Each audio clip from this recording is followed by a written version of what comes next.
Howdy my totally as always Tubular gamers, we're back with, you guessed it, another video. Thanks for coming back to the channel. If you're new here, maybe stick around for a while. I got a fun video for you. Today we're going to be talking about guilty pleasure video games. Now guilty pleasures in games seem like they go pretty hand in hand. I mean, some would even argue just playing video games is a guilty pleasure. I disagree on that one, but for the unfamiliar, let's explain what a guilty pleasure is. And this is according to Wikipedia, the free encyclopedia. A guilty pleasure is something such as a film, a television program, a piece of music, or an activity that one enjoys despite understanding that it is not generally held in high regard or is seen as unusual or weird. And so after hearing that definition, I'm sure you can think of a game, a book, a movie, or even a TV show that, yeah, you'd be a little embarrassed if people found out you really enjoyed it. And that could be for a variety of reasons. It might not actually be held in high regard. Most people might think it sucks. It could be something that you could be a little ashamed of. It could be weird or pervy or lewd or something.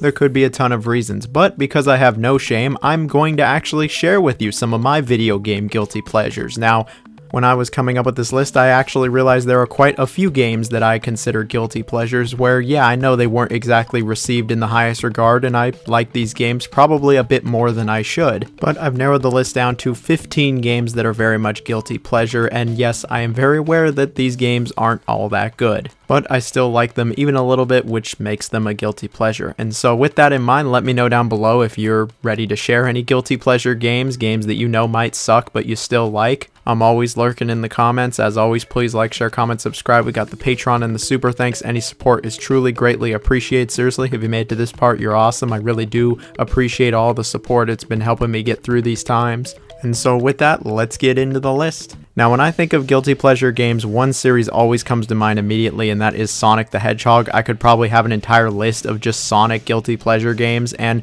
one game in particular really stands out to me.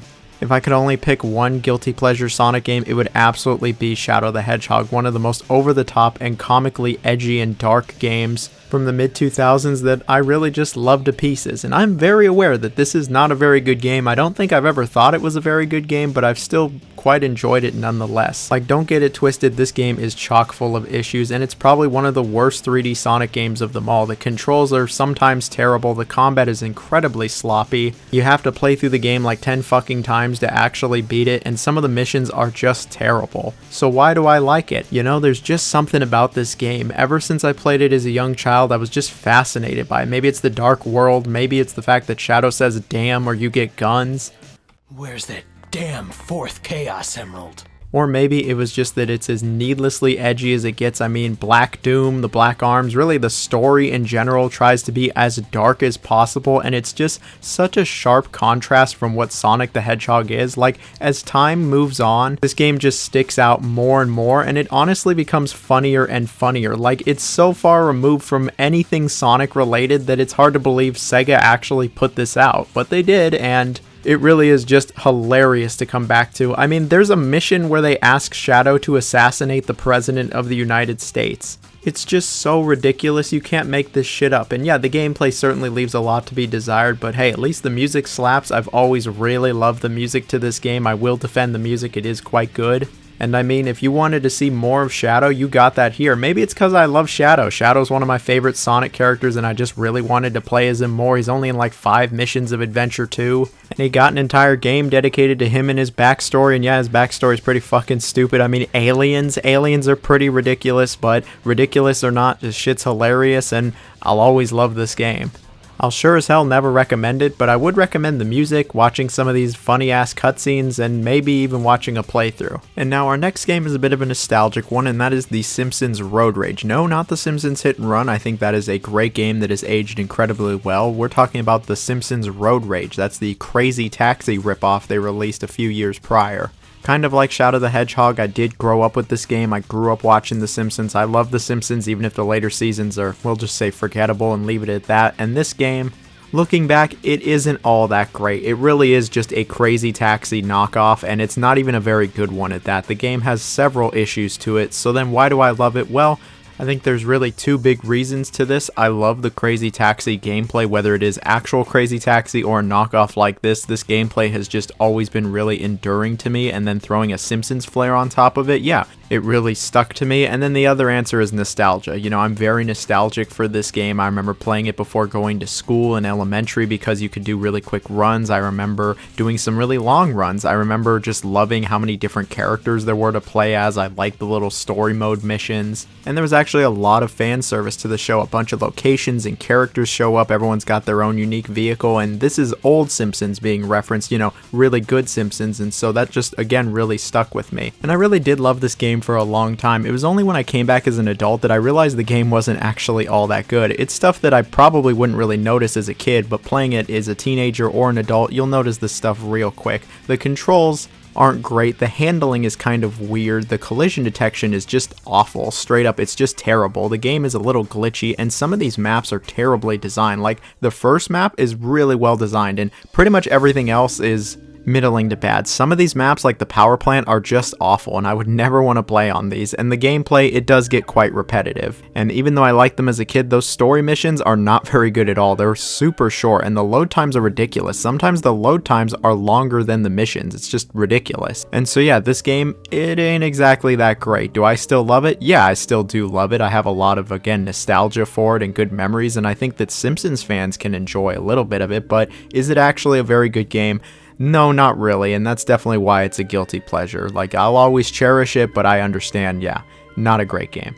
And so we have a non-nostalgic pick, and that is Deadly Premonition. Now, I don't know how much of an introduction Deadly Premonition needs. In this day and age, it's one of the most divisive games ever made, where some people thought it was amazing and other people thought it was absolutely awful. And I absolutely love this game. I played it around 7 or 8 years ago for the first time and just went, wow, this game is simultaneously really great and really bad. And looking back after finishing it, I can see why so many people thought it was awful, but I really enjoyed it. The game just has a multitude of issues and it really shouldn't be an enjoyable experience, but I'm really able to overlook like all of these issues and just enjoy the game for what it is. The gameplay is just kind of falling apart at the seams. On a technical level, it's a complete disaster. The frame rate is awful the entire game, the lighting is all over the place, it looks like shit, and it plays like shit. It's a third-person shooter and it just sucks.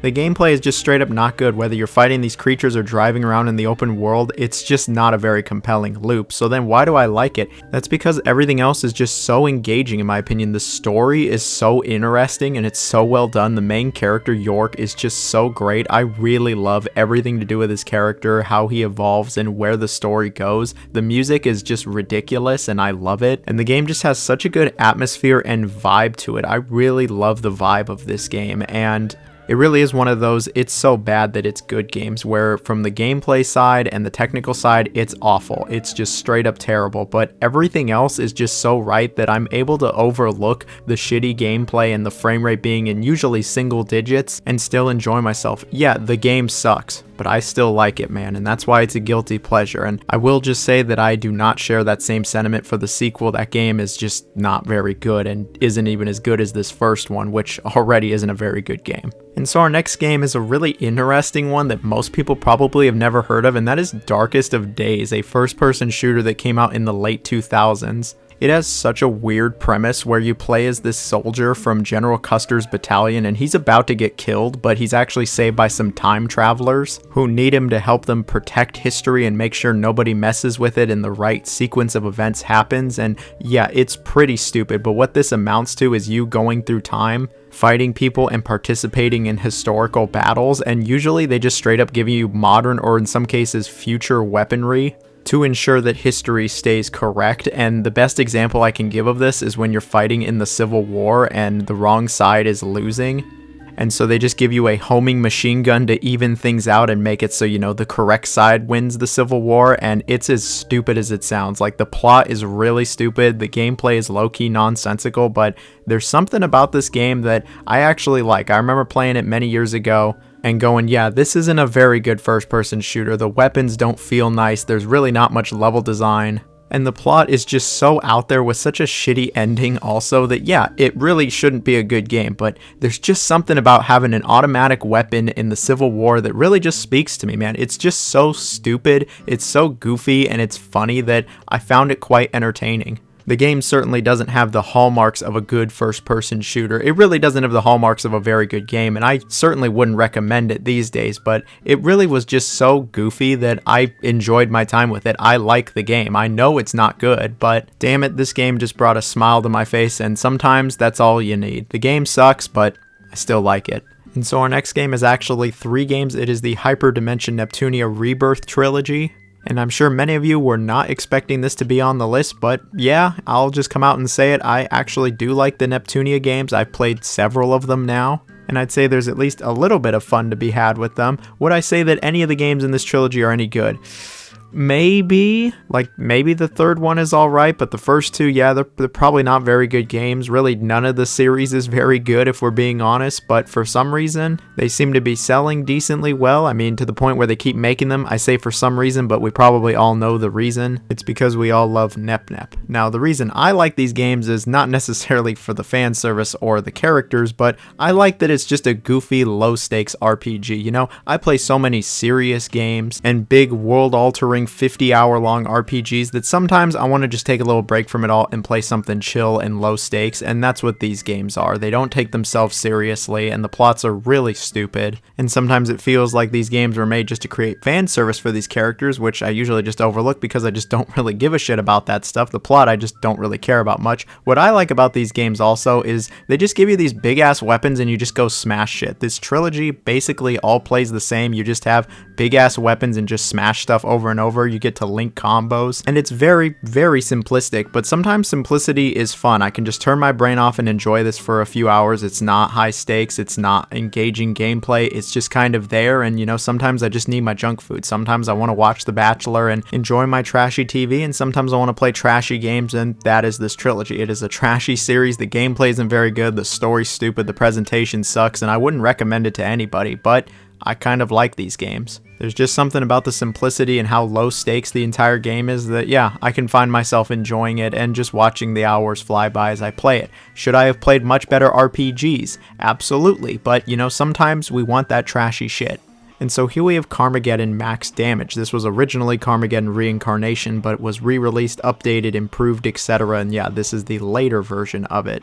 Now, Carmageddon, I wouldn't exactly say is a stellar series of driving games. The original game is a classic, won't deny that, but the second game is pretty shaky in terms of its quality. The third game is just awful. And Reincarnation just had a horrible launch, but Max Damage really does improve things, and I actually did have quite a bit of fun with this game. Do I think it's all that great? Is it one of the best driving games ever? No, absolutely not, but I actually do enjoy it. Even if I know that it isn't all that great. The game does suffer from several different issues. Some of them are issues that were even in the original Carmageddon that just are never going to be improved, but I still did find the gameplay relatively enjoyable. You know, there's just something about driving around just mowing everybody down, destroying the cars, killing all the civilians, and then all these wacky ass abilities that are just straight up game breaking that, yeah, I liked it. It's really stupid. It's ridiculous. It's all over the place. I mean, literally, you can make it go all over the place if you activate pinball mode, which basically just breaks the entire game. But I found all of this really rather entertaining. The game has plenty of issues. The driving and the physics are not very good. I'll just be the first to admit it. The presentation still isn't very good. And optimization has really just been an issue for this game since day one. The game has other issues to it as well. The pacing is all over the place depending on how you choose to finish each race. It can take you 5 minutes or it can take you like 2 or 3 hours. Some of these levels are just not well designed and are rather difficult to navigate. I mean, the AI frequently can't navigate through the levels. The AI is just low-key terrible in this game, and the collision detection is pretty wonky. Some of the vehicles are just kind of unusable, like they were awful in the original game, and they come back and it's very true to form. They're still awful. But despite all of the issues, I was still able to overlook it. Like, I still did have fun with this game. I've played through it twice. Maybe I really just do have shit taste, but I like the game. I know it's not the best, and it's definitely not the best of the Carmageddon series, but it's the one I've played the most of, and it's probably the one I've had the most fun with. And so our next game isn't just one game, it's really an entire IP that has video games to it, and that is South Park. Now, South Park has had plenty of video games over the years, and I'll be real, most of them aren't very good. Outside of the Stick of Truth and Fractured Butthole, they're not good. Like, some of them can be decent, you know, Snow Day and Tenderman's Revenge aren't horrible, but generally speaking, South Park doesn't have very good video games. So why do I like them? I just really love South Park. Like, straight up, that's the reason why. South Park is one of my favorite shows of all time. I've seen really every episode, sometimes several times. I think it's the funniest show ever made, and I really love basically everything connected to South Park. I mean, I even bought the collector's edition for Snow Day. I knew I was getting a review code, but damn it, I wanted that collector's edition. It's a nice snow globe, I'll give it that.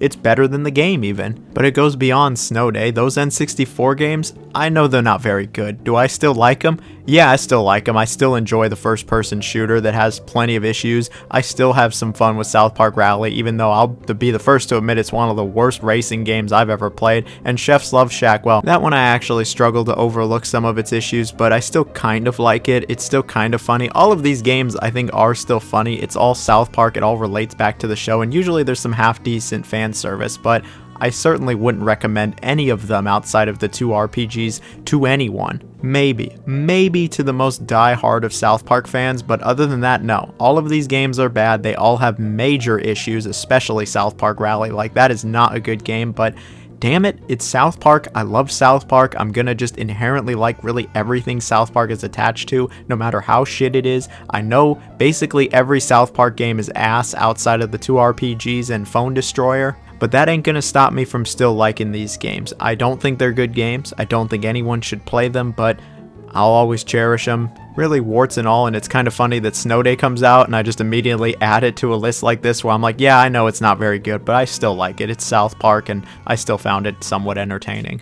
And so our next game might not be the hottest take, but I have Crash Twinsanity. Now, I love the Crash Bandicoot series like Sonic the Hedgehog. There are plenty of games in this series I could have on a list like this, but I'm sticking to Crash Twinsanity. It really is one of my favorite Crash Bandicoot games, even if it isn't actually all that good. Like, I still think objectively speaking, this game is alright. It's not a bad game, but I wouldn't say it's a very good game either. The game is just crazy unfinished. It has tons upon tons of glitches. The controls are all over the place, and some of the levels aren't very good.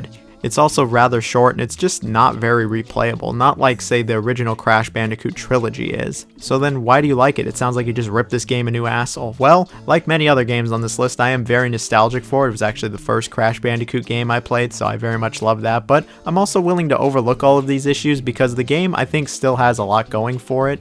The presentation is very good, the music is fantastic, there are some fun levels, there are some fun gimmicks, I think the story's pretty good, I think the game is genuinely funny. I love the characters, especially Neo Cortex, and I actually like having the two team up together. I think it's a unique gimmick and it tries to do something different from other Crash Bandicoot games and it has mild success. I think there is actually some enjoyment to be had with this game. And yeah, while I have a bunch of fond memories playing through it over and over because I just didn't know any better and I didn't know there were so many other better Crash games, I still like the game. I'd still totally have it in like my top 5 Crash Bandicoot games of all time. Like, I really just love it to pieces at this point, no matter how many holes you want to shoot through this thing, and I'd much rather play this game over tons of different Crash Bandicoot games. Like, this game is way better than Wrath of Cortex or any of the Titan shit or the lesser Crash racing games. Yeah, I still love this game, and I know that a lot of other people share my sentiment where they're able to overlook the issues that this game has and still enjoy it for what it is. And so here we have Painkiller, just kind of the series as a whole. If you don't know, Painkiller is a series of boomer shooters that came out in the mid-2000s. They're very much old school inspired. You pretty much just shoot everything that moves. They are quite mindless. You're just given some big ass guns and you destroy everything. And that original game by People Can Fly and the expansion is actually very good. I know there are plenty of people that don't think so, but I think the original game is still very good and it's one of my favorite first-person shooters ever. But after that, the publisher would just put out a bunch of other Painkiller games, standalone expansions, a remake of that original game only a few years later, and all of these basically play the same but even shittier than the original. You still are just shooting everything that moves, but as time went on, the level design got worse, the weapons got worse, and the novelty really wore off. Again, I know people that didn't even like the original game, and so all these lesser games, yeah, they're not even gonna bother, but something about these, yeah, I kinda like them. Yeah, they're incredibly mindless and straightforward and simplistic, but I actually found them pretty fun. I'll be the first to admit that most of these aren't very good games. I mean, there are so many other better first-person shooters on the market, especially boomer shooters these days, but back in the day, we didn't get a ton of these, and yeah, they aren't that great. I like them though. It's fun to just really turn my brain off, just hold the left mouse button down and just blow everything away and see some really dumbass stories and see enemies go flying all over the place. I mean, at least it's kind of satisfying. But if you ask me if I really do like these games, I mean, I'd say yes, but I'd be kind of embarrassed that I do. Like, I know they suck. Look, I know the Painkiller games aren't very good. Even that original game has its issues, but I still like them. I just like how mindless they are, and it reminds me of the good times, where life was simple and I didn't have to worry about all these complex issues, and not every game needed like 50 systems to it and RPG mechanics. Am I going off track here? Yes. But the original Painkiller, I still think it's a good game. The other Painkillers, yeah, I don't think they're very good games and they're not worth your time, but I still enjoy them. I just enjoy mindless first-person shooters, and it doesn't get much more mindless than Painkiller. That original game, though, you'd be surprised. It actually holds up pretty well, and allegedly in the future we're going to get another one, but we'll see if we actually do get another one. Hopefully it's just as mindless as this, though. And so here's a game that will totally ruffle some feathers, and that is Resident Evil 6. Now, I'll be the first to admit that this game, it is a bit of a disaster. It is a seriously different black sheep in the Resident Evil franchise. It's not remotely close to scary. It doesn't even seem like it tries to be scary. But despite all of that, and all the YouTubers telling me I'm supposed to hate this game, yeah, I like it. I like Resident Evil 6. What of it? Sure, the story is just straight up nonsensical. It doesn't even make any sense really for Resident Evil. The characters aren't very good, and the gameplay feels very far removed from what Resident Evil is all about. But yeah, I still liked my time with this game. Don't get it wrong. As a Resident Evil game, yeah, this game is pretty awful. I mean, it really just plays almost nothing like Resident Evil, but as a big, dumb third-person shooter, I think it's actually pretty decent. The game has a bunch of crazy set pieces. I mean really crazy set pieces, and I'm sure plenty of people look at this and frown and go, that doesn't belong in Resident Evil, like when you're on the snowmobile or in the helicopter or in the jet, but I don't know, man. I actually kind of like it. It's entertaining, it's stupid, and I just take a step back and I just kind of laugh at what's going on. I don't need to take it super duper seriously or go, how does this fit into the Resident Evil lore? No, I'm able to take a step back and just look at how ridiculous this entire situation is. I think the gameplay actually is pretty decent. It's a decent third-person shooter, and it actually comes together rather nice. I mean, yeah, it's a survival horror game, it doesn't come together, and the pacing is all over the place. Some of the campaigns just take way too long. In fact, this game takes way too long. But legit, I did actually have fun with it. Some of the weapons feel nice, there are some decent encounters you get into, and playing the game in co-op is actually good. I even like the Mercenaries mode, and on PC they brought in the Left 4 Dead people. How could you hate on Mercenaries mode in RE6? At least that's decent, right? Well, I know there are people that hate literally every single aspect of Resident Evil 6, and Capcom clearly saw this was not the move or the direction for the series. They course corrected, and what we got after is much, much better. And now RE6 really just sticks out like a sore thumb. It's obviously a very flawed game. There are tons upon tons of issues in really every area outside of the presentation, but yeah, I still like it. And that's kind of what this list is all about, you know? Despite all these issues, I still do like the game at the end of the day, even if I know that it's kinda shite. And so our next game isn't just one game, really, it's an entire subgenre. It's the Warriors or Muso subgenre of hack and slash games, really that 1 versus 1000 subgenre. And you might go, how many games are there actually? You'd be surprised how many games are actually in this subgenre at this point, and I'd have all of them as a guilty pleasure. While I think some of these are legitimately quite good games, such as Dragon Quest Heroes 2 and Hyrule Warriors and One Piece Pirate Warriors 3 and 4, a lot of these games, yeah, they're not very good, and at the end of the day, they're all kind of the same. Despite having a different look or even a little bit of a different feel, you still are just wiping out everything on the map. It still is the 1 versus 1000 gameplay that the series has been since 2000. I mean, we're going on like 25 years now of virtually the same gameplay. It's just been enhanced graphically, and it feels a hell of a lot better than those old Dynasty Warriors games. And I mean, speaking of Dynasty Warriors, it's low-key been the same game every single time. It tells the same story, and it has really the same gameplay every time. I mean, Samurai Warriors is also kind of guilty of this. Warriors Orochi at least tries to mix things up by bringing them together. Look, all of these series play pretty similarly, and that's why the entire subgenre is on this list. You know what to expect when you play one of these games, and for me personally, it's kind of comfort food.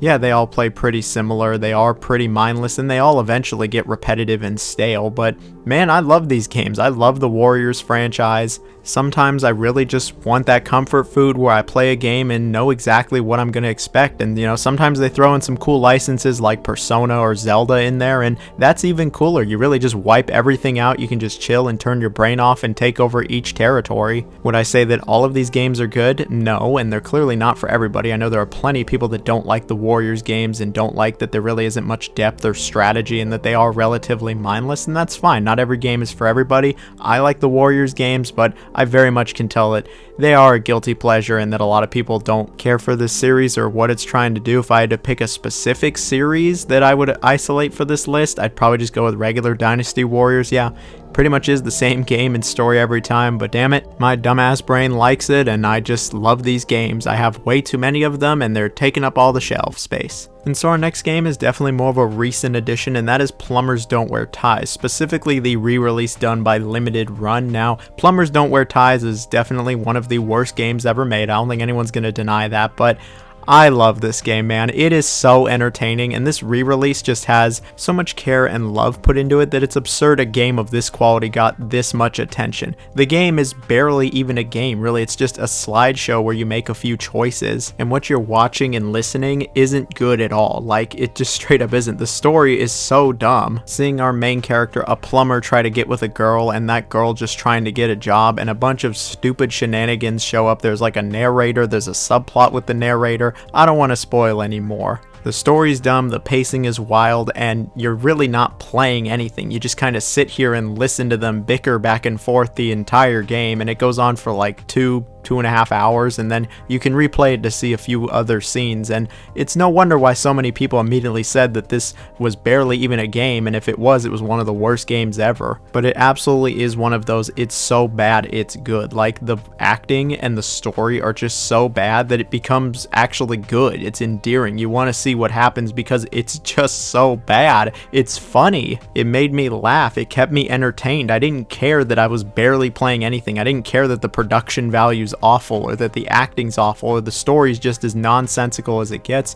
I just was having a good time. I was able to turn my brain off and just laugh at it and take a step back and be like, wow, this is really, really bad. But because it's so bad that I like it. It's not the depressing, sad kind of bad. It's the haha, this is hella stupid and I like it bad. Obviously, this game is not for everybody, and I'm sure there are plenty of people. In fact, I'm sure most people probably would not like this game, so I wouldn't recommend it. But if you're looking for just an overall very stupid game to play for a night, you could do a lot worse than this. And this re-release, it really does have a lot of care put into it. There's documentaries, they really fixed everything up and improved the images. Like, there was a lot put into this, and I enjoyed it. I do not regret buying this at all. And so here we have another It's So Bad It's Good game, and that game is Harvester. Now, you've probably never heard of Harvester. It's an obscure 90s point-and-click game, and it's probably one of my favorite point-and-click adventure games of all time, but I'll be the first to admit it's not very good. You can take one look at this game and you go, oh yeah, that's a 90s game. It has all the characters scanned in like Mortal Kombat, and it looks very, very wonky, and it was not done as well as Mortal Kombat. And then the story sees you in this weird little town where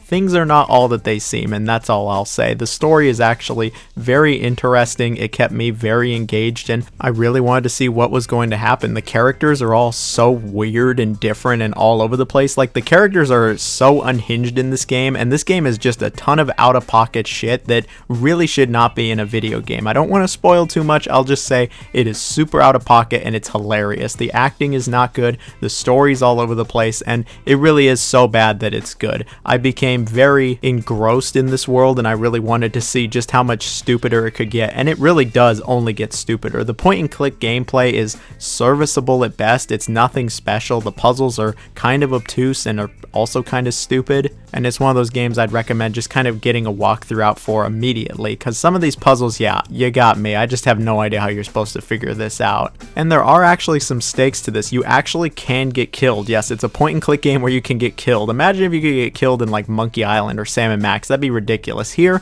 you actually can get killed, and it's hilarious when you die.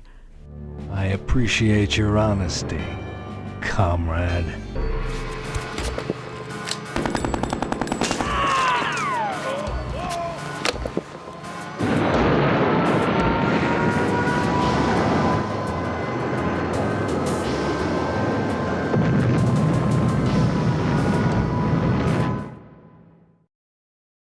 And then at the end of the game, they actually introduce combat, and this is just dog shit. This is just straight up dog shit. It's awful. There's nothing good about it. The gameplay, yeah, it's not very good. The presentation's pretty wonky. The story's pretty damn stupid, but all of this leads to just a really entertaining experience, and it's not something you'll forget. It certainly isn't something you'll forget. It's so weird and obscure in 90s that it really just does hold a place in my heart. Is it any good? Probably not, but I don't really care. I still love it. And so our next game is actually the newest game on the list, and that is Outcast A New Beginning. This game only came out a few months ago, and it's already become a guilty pleasure for me. And it's really become, in my opinion, one of the most underrated games of the year. As I was playing it, I found several flaws to it. It is a flawed game, and plenty of people called out all those flaws and went, this is super janky, it shouldn't be a $60 game, it's not worth your time. But despite all of the jank and the flaws, I actually like this game. Sure, it does plenty of things wrong, like it really does, but it still also does some things right, and I'm really kind of able to overlook the game's flaws and still enjoy it as an overall package.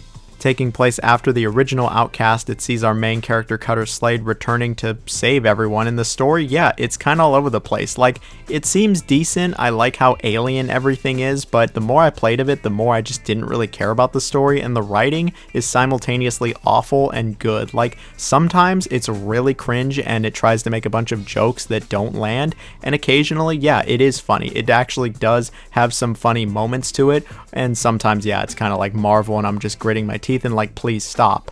Generally speaking, I'd say the writing in the story isn't very good, but I still kind of liked it, and the same goes for the gameplay. It is an open world third-person shooter with a bunch of RPG elements, and the open world is like super traditional and basic. It's rather small, it is vertical, which is cool, but this open world design feels like it's from an Xbox 360 game. Like, it feels very out of date, and I'm sure plenty of people don't like that, but I kind of like it. It feels like a throwback to simpler times, simpler open worlds, and the activities you get, again, feel like a throwback to a 360 game. They're very basic fetch quests or outposts, and the shooting, yeah, it's not very good in this game. The combat in general is just super janky. This game has plenty of janky parts. It's really rough around the edges, but I don't know, I just really kind of gravitated to it. What really makes this game fun and what really saved it is the movement. The traversal is very fun in this game. You get to fly around with a jetpack and a wingsuit, and I just had a blast flying around this map, man. Something about the movement is just really good, and this movement was so good that it carried me through this entire game. I actually played through this entire game just because I was having so much fun with the movement. The rest of the game isn't all that good. Like I said, combat, story, the presentation, none of it is really all that great, but the movement, ooh, the movement let me just look past everything, and in the end, I still did enjoy myself with this game. It's clearly not for everybody. Again, it is rather janky, and I wouldn't recommend it at full price. But despite it being a mixed bag, I liked it, and I'd say it's actually a bit underrated. I'd much rather play this than Avatar Frontiers of Pandora, which is also another very alien open world game. I'd rather play this one. I don't know if I just lost some subscribers for saying cringe, but either way, Outcast A New Beginning, everyone. And so our last game is High on Life. You might have forgotten this game exists. Let me refresh your memory. This is the game with the talking guns that is by the Rick and Morty people, and if you don't like Rick and Morty, you're just not going to like this game. But I actually like High on Life. I know that it is also a flawed game, and plenty of people really hate the humor of this game, but man, I actually liked it. I love Rick and Morty, and I think Rick and Morty is funny. I guess I'm just, you know, such a smart individual. I have a high enough IQ to understand Rick and Morty, and I thought High on Life was funny. Sure, there are plenty of times where the humor does not hit, and I'm like, this is annoying, it's not funny, it's cringe, but there are way more times where I was laughing my ass off. There are plenty of funny ass stuff, even if the humor is very low-hanging fruit where they just cuss you out and it's ridiculous.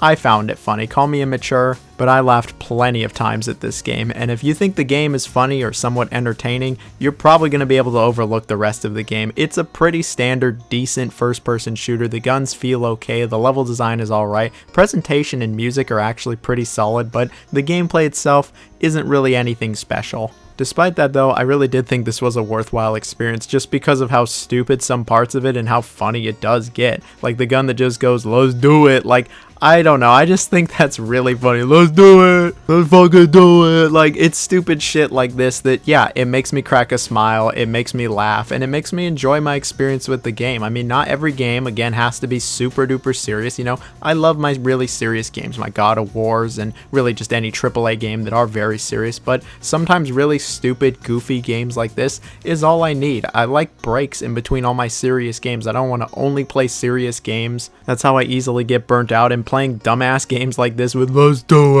it.